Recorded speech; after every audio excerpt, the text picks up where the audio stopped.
चलतु आज इंचड़ कठार गोटे नुआ रेसिपी बना मु तो आपन को आगु इंचड़ कठा काटिकी देखी देती एवं देखो मुझे भलसे काटिकी नहीं जाइए गोटे आलू नहीं जाइए दुईटी बड़ साइज्र पिज को मुझे काटिकी नहीं जाइए देखते अदा रसुण पेस्ट मुझे भलसे बाटी आनी देखो गोटे कड़े गरम कर देती से अल्प किसी सोरिष तेल दे देती तरकारी सोरिष तेल यूज करेंगे यार टेस्ट अधिक होता है।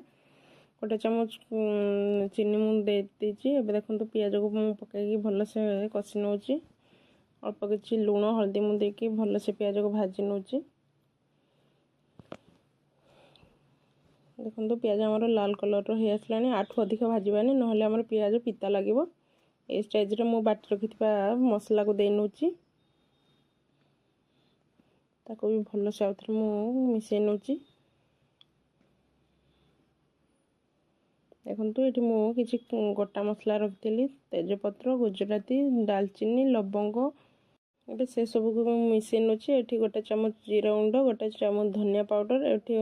कलर आसापी मुझे काश्मीरी चिली पाउडर नहीं देखो ताको भी भलसे मुझे मिसई नौ पिज आमर देखो भलसे सीझीगला मसला आमर कषि जाइए मुझे काटी रखि इंचड़ कठा को दे नौ देखो सबको मुझे नहीं जाइए गैस रो फ्लेम को मु लो फ्लेम कर इंचड़ को भलसे मुझे मिसई नौ आम लो फ्लेम रे गैस रो लो फ्लेम रे ही इंचड़ को कषा कारण आम एटा को डायरेक्ट कषुचे